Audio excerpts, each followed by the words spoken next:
네, 사랑하는 성도님들 아침에 잘 오셨습니다. 오늘 말씀 가운데 근원에 있으시기 바랍니다. 오래전에 프랑스의 어느 한 마을에 이제 한 가정이 있었는데요.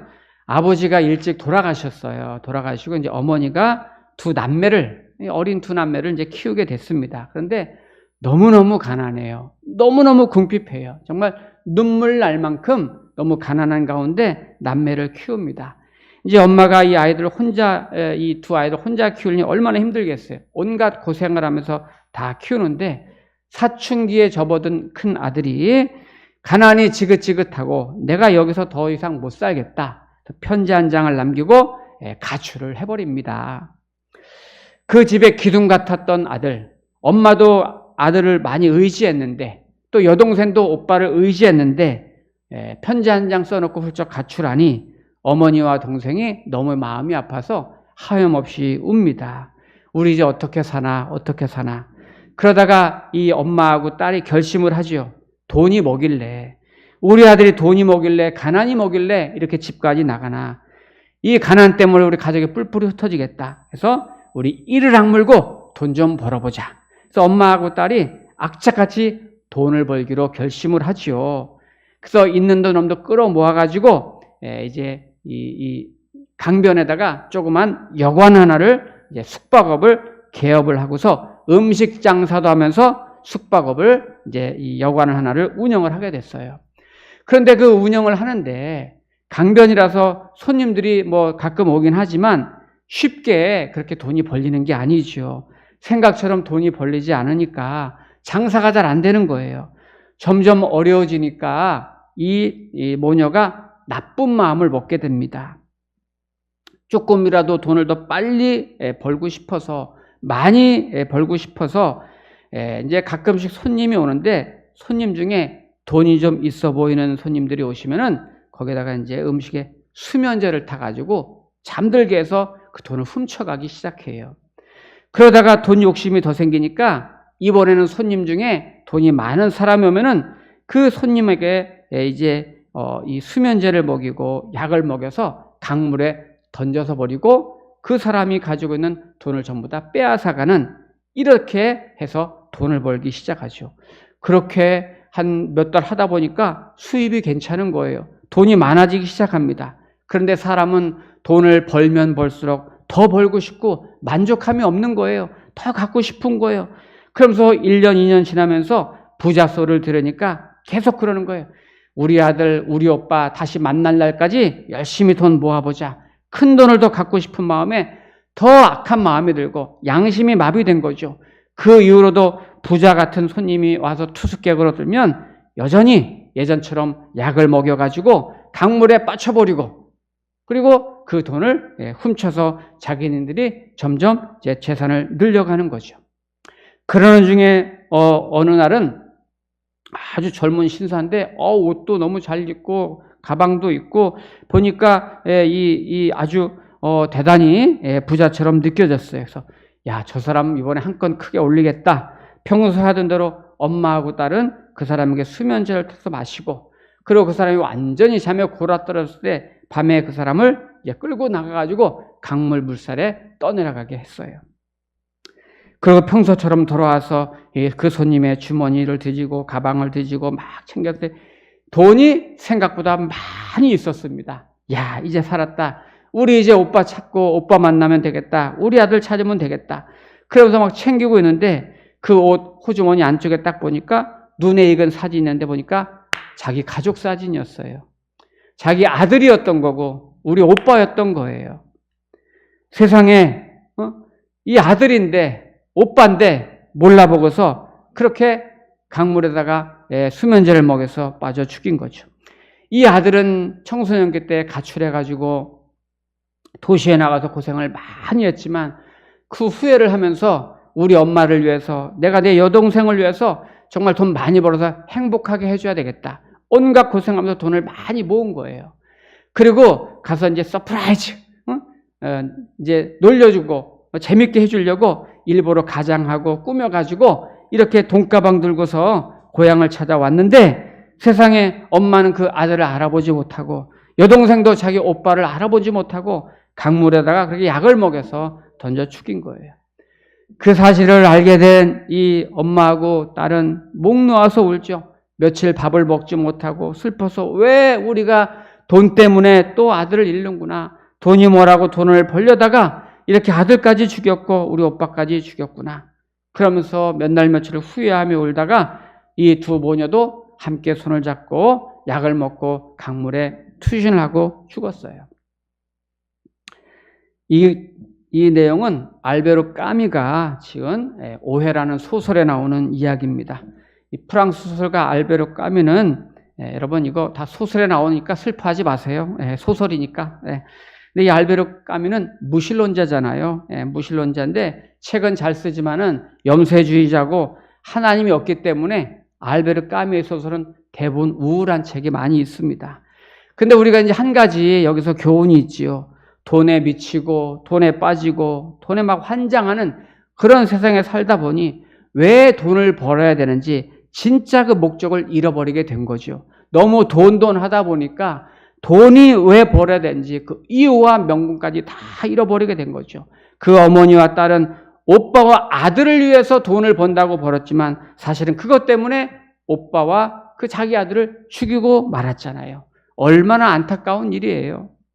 여러분, 예수님은 이 땅에 오신 것이 우리를 살리러 오셨고 생명 주러 오셨고 잘 살게 하려 오셨고 축복해 주시러 오셨는데, 그러나 우리가 그 예수님을 바라보지 못하고 그 예수님을 기억하지 못하고 그 예수님을 우리가 알아보지 못하고 그 예수님을 떠나서 사는 사람들이 너무나 많이 있어요. 그 예수님보다는 돈이 좋아서 돈을 따르고 신앙생활을 하면서도 세상에 좋아서 세상에 한 발, 교회에 한 발 이렇게 걸치고 있는 사람이 얼마나 많아요. 오늘 예수님은 그런 사람들에게 주는 비유의 말씀을 하시는 거예요. 오늘 이 비유는 지난 시간에 예수님이 성전을 정화하실 때 대제사장, 바리새인, 서기관, 성전의 실세들이 있었잖아요. 예수님에게 네가 무슨 권위로 무슨 권한으로 이렇게 하느냐 하셨을 때 예수님이 거기에 대해서 오늘 비유의 말씀을 그들에게 들려주시는 거예요. 내가 왜 그렇게 하고 있는지 비유를 들려주는 내용인데, 제목이 이제 포도원 농부의 비유인데요. 자, 거기 1절에 보면 이렇게 시작을 하고 있습니다. 예수께서 비유로 그들에게 말씀하시되 한 사람이 포도원을 만들고, 여기 한 사람은 하나님을 상징하는 거예요. 포도원은 이스라엘 나라를 상징하는 거예요. 산울타리를 두르고 집자는 틀을 만들고 망대를 지어서 농부들에게 새로 주고 타오게 갔다. 네, 지금 주인이 이제 포도원을 만들어 가지고 그 포도원을 농부들에게 새로 주고 소작농들에게 새로 주고 외국에 간 겁니다. 네. 그리고 이제 2절에 보면 때가 이름에 농부들에게 포도원 소출 얼마를 받으려고 한 종을 보내니, 근데 이제 결실할 때가 되니까 주인이 거기에 일하고 있는 그 소작농 농부들에게 소출을 받으려고 종을 보냈어요. 근데 그 종을 보내는 종마다 다 때리고 죽이죠. 3절에 보니까 그들이 종을 잡아 심히 때리고 거저 보내었거늘 다시 다른 종을 보내니 그의 머리에 상처를 내고 능욕하였거늘 또 다른 종을 보내니 그들이 그를 죽이고 또 그 외에 많은 종들도 더러는 때리고 더러는 죽인지라. 네, 지금 주인이 자기 종을 소출을 얻기 위해서 보냈는데 그 농부들이, 소작농들이 주인이 보낸 종들을 계속 때리고 죽이는 거예요. 여기 소작농이 누구냐면 그 당시 종교 지도자, 대제사장, 서기관, 장로들이, 성전의 실세들이 예수님 보낸 사람, 하나님 보낸 사람을 죽이는 거예요. 그럼 여기 하나님이 보낸 종들은 누굴까요? 구약 시대부터 계속 보낸 선지자들이죠. 예언자들이죠. 심지어 얼마 전까지 있었던 세례 요한까지 이들이 계속 죽였잖아요. 오늘 그거를 이렇게 상징적으로 보여주는 거예요. 그러니까 주인이, 하나님이 선지자들을 계속 죽이고 세례 요한까지 죽이니까 마지막 카드를 하나 내놓는데 그게 뭐냐면 자기 아들을 보내야 되겠다 하신 거예요. 자, 6절 말씀이 그 얘기죠. 이제 한 사람이 남았으니 곧 그가 사랑하는 아들이라. 최후로 이를 보내며 이르되 내 아들은 존대하리라 하였더니. 네, 여기 사랑하는 아들은 누굴까요? 예수님이겠죠. 요단강에서 예수님 세례 받으실 때에 하늘에서 소리가 났죠. 이는 내 사랑하는 아들이라, 내 기뻐하는 자라. 오늘 여기서 사랑하는 아들은 예수님을 말하는 거예요. 근데 이 당시에 이제 히브리적인 사고에서는 아버지와 아들은 동격이란 말이에요. 그러니까 주인과 그 아들은 동격이에요. 사랑하는 아들 동격이에요. 그러니까 농부들이 아들을 죽인 거는 하나님을 죽인 거예요. 7절에 계속 보시면 그 농부들이 서로 말하되 이는 상속자니 자 죽이자. 그 아들을 마저 죽이려고 하는 거죠.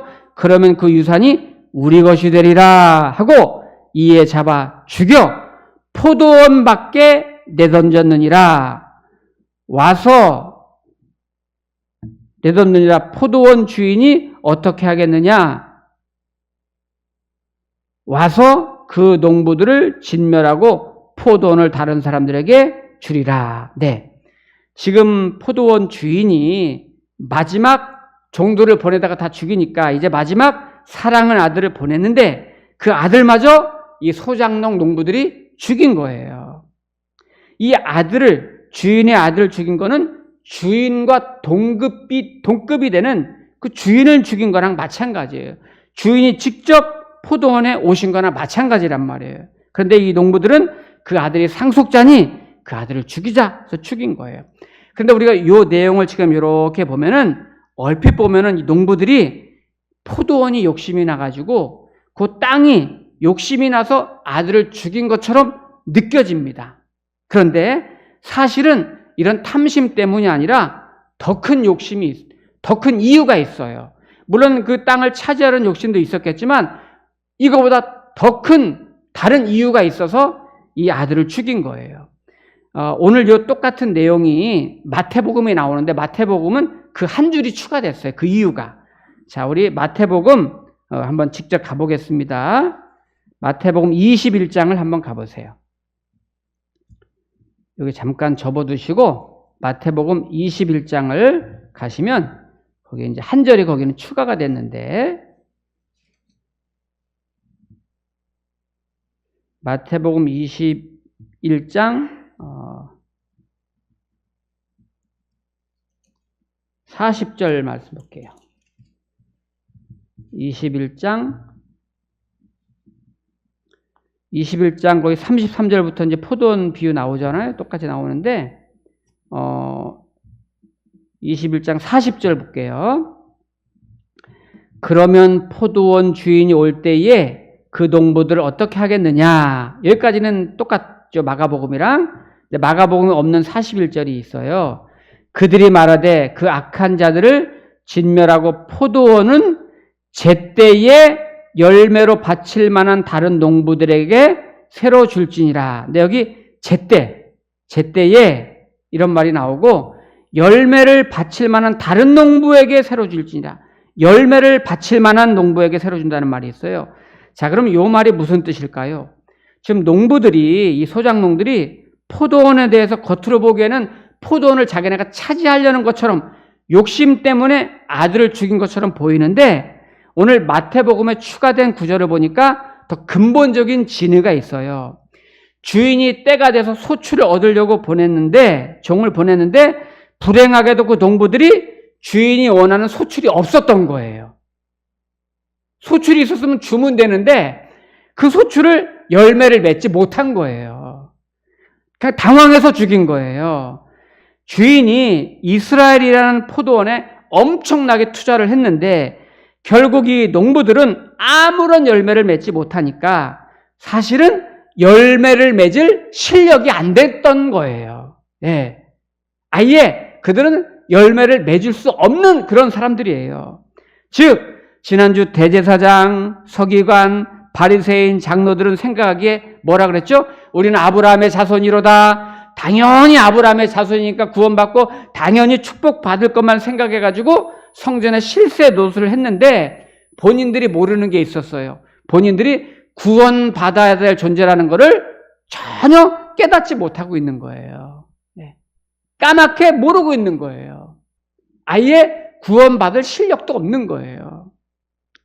우리가 교회를 오래 다녀서 출석만 한다고 구원받는 게 아니고 예수 그리스도를 믿고 영접을 해야 되는데 그걸 모르는 사람들이 있단 말이에요. 그래서 하나님의 마지막 대안으로 아들 예수님을 보내주셨던 건데 그들은 그 예수님을 알아보지 못하고 그 아들 예수님까지 외면해서 죽인 거예요.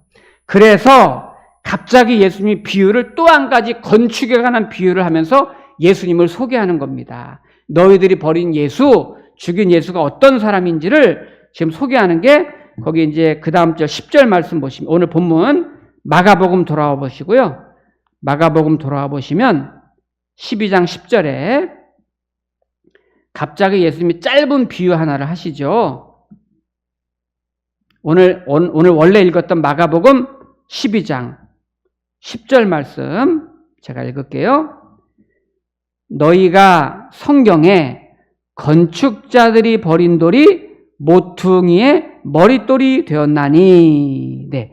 요 비유를 하면서 예수님이 이제 오늘 마무리를 하는 거예요. 자, 이스라엘 나라는요, 건축을 할 때 모퉁이 머릿돌을 제일 중요하게 생각을 해요. 왜냐면 실제로 건축을 할 때 모퉁이 머릿돌을 딱 놓고 거기서부터 벽을 쌓고 기둥을 쌓고 집을 둘러서 짓기 시작하거든요. 우리 신영복 교수님이라고 이제 돌아가셨죠, 아마? 그죠? 이 신영복 교수님이 이제 성공회대 교수할 때 이제 그 감옥에도 가고 망명 생활도 하고 그러는데 이분이 감옥에서 지은 책 나무야라는 책을 지으셨는데 그 책에 보면은 이런 내용이 나와요. 제가 감옥에 있으면서 이제 그림을 이제 이 바닥에다 이제 혼자서 이렇게 그리게 되는데 집을 그렸대요. 집. 우리가 사는 집을 이렇게 그리는데 그리다 보니까 맨 먼저 이 펜을 들고 집을 그리는데 지붕부터 그렸대요. 그래서 지붕부터 그리다가 내가 왜 집을 그리는데 지붕부터 그리지? 여러분, 저도 여러분들도 어릴 때 학교에서 선생님이나 또 부모님들이 도와주시면서 집을 그려라 그러면 우리도 보통 지붕부터 그렸어요. 지붕 그리고 그다음에 뭐 기둥 같은 거 그리고 바닥 그리고.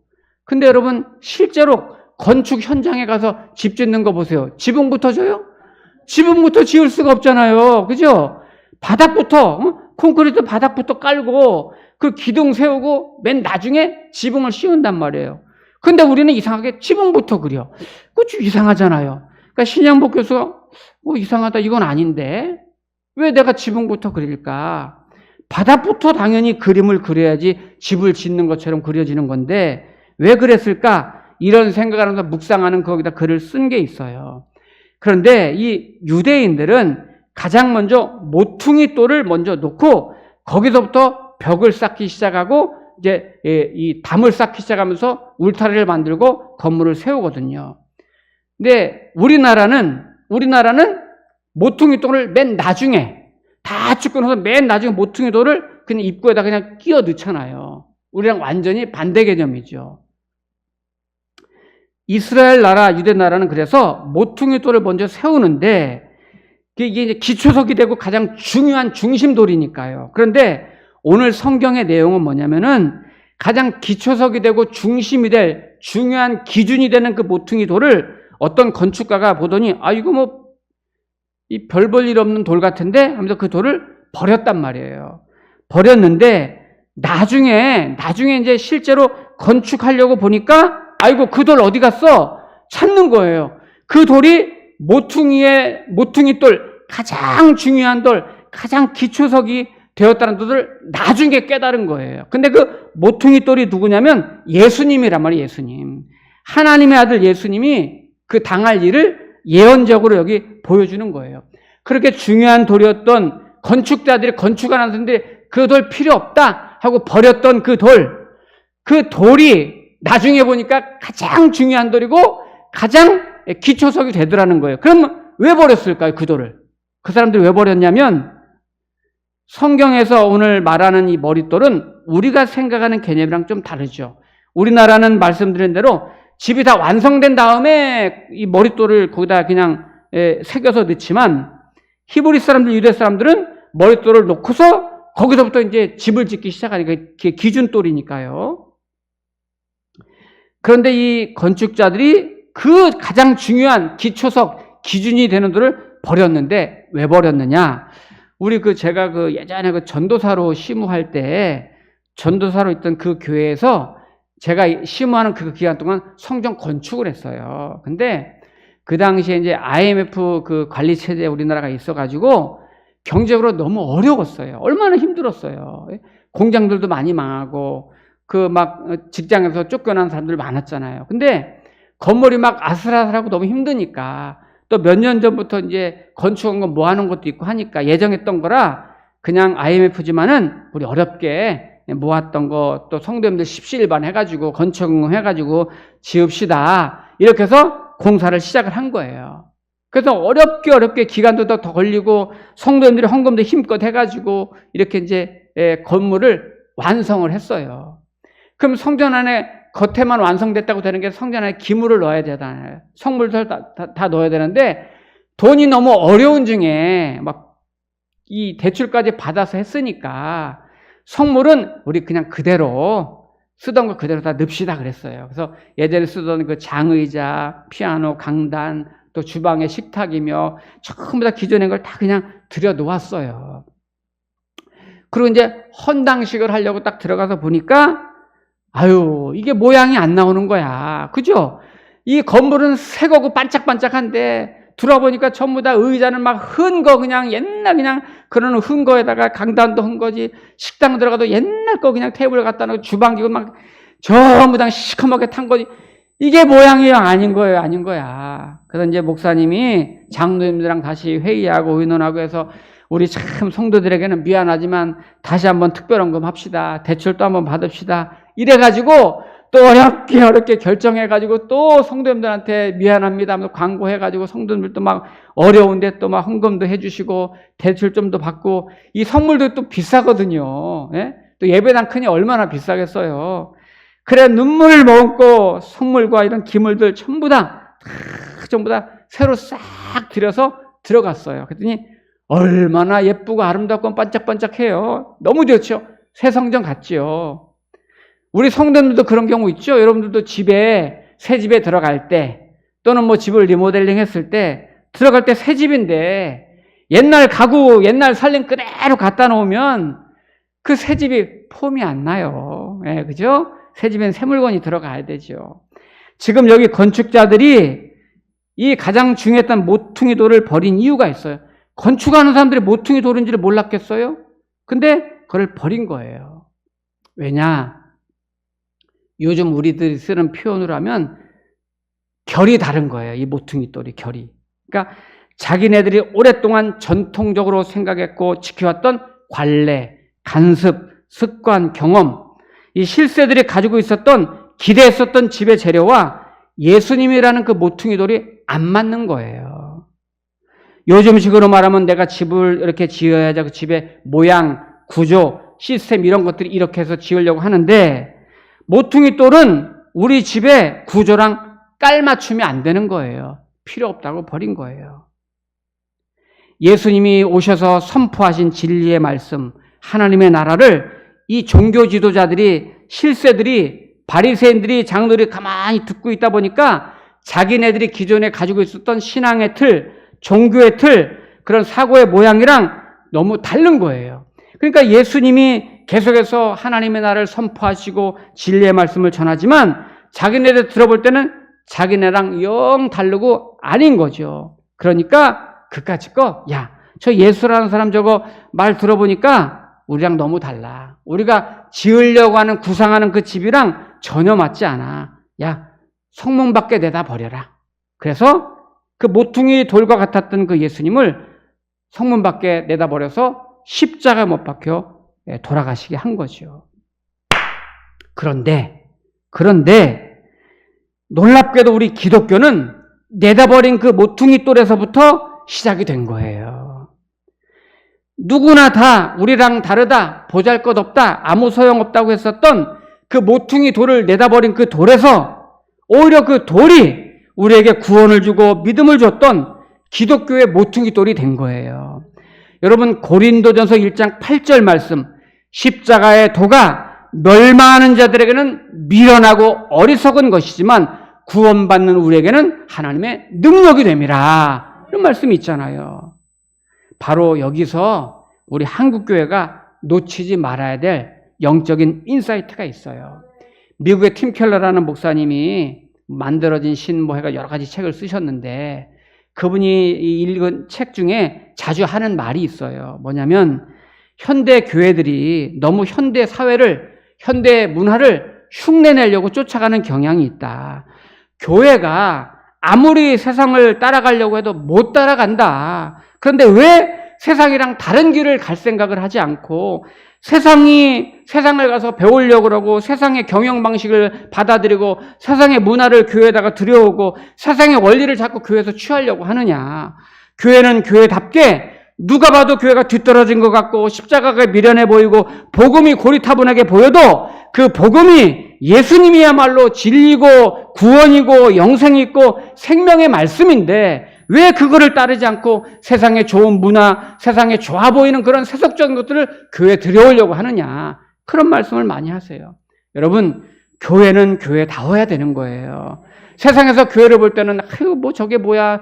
교회 다니는 사람들 한심해 보이고 복음이라는 거, 성경이라는 것이 아무것도 아닌 것 같고 그래도 괜히 우리가 어줍지 않게 막 세상 흉내낸다고 세상 프로그램 교회에다 갖다 들어오고 세상 문화 교회에다 갖다 적용시키려고 하고 그거는 아닌 거예요, 여러분. 교회는 여러분, 그 착각하는 분들 계셔요.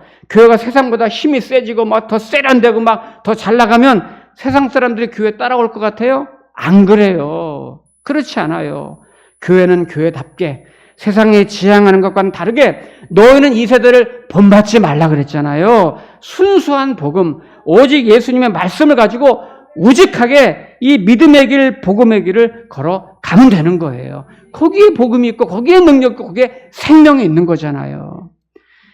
저와 여러분들이 오늘 이 당시에 종교 지도자들은 이 농부들은 우리랑 결이 달라. 우리랑 안 맞는 돌이야 해서 버렸지만 건축자들이 버렸지만 그 돌 위에 버린 돌 위에 예수 그리스도의 십자가가 있었고 거기에 구원이 있고 생명이 있고 여러분의 살 길이 있고 축복이 있고 기독교의 신앙이 거기서 출발한 거잖아요. 우리가 이런 믿음을 가지고 때로는 우리가 신앙생활하는 게 밖에서 볼 때는 어리석게 보이고 미련하게 보이고 버려진 돌 같아 보일지라도 머릿돌 대신 예수 그리스도가 그야말로 진짜 생명임을 여러분 믿으시고 그 주님 꼭 붙들고 든든하게 믿음의 교회, 내 믿음의 신앙을 세워갈 수 있기를 주의 이름으로 축복합니다. 기도하시겠습니다.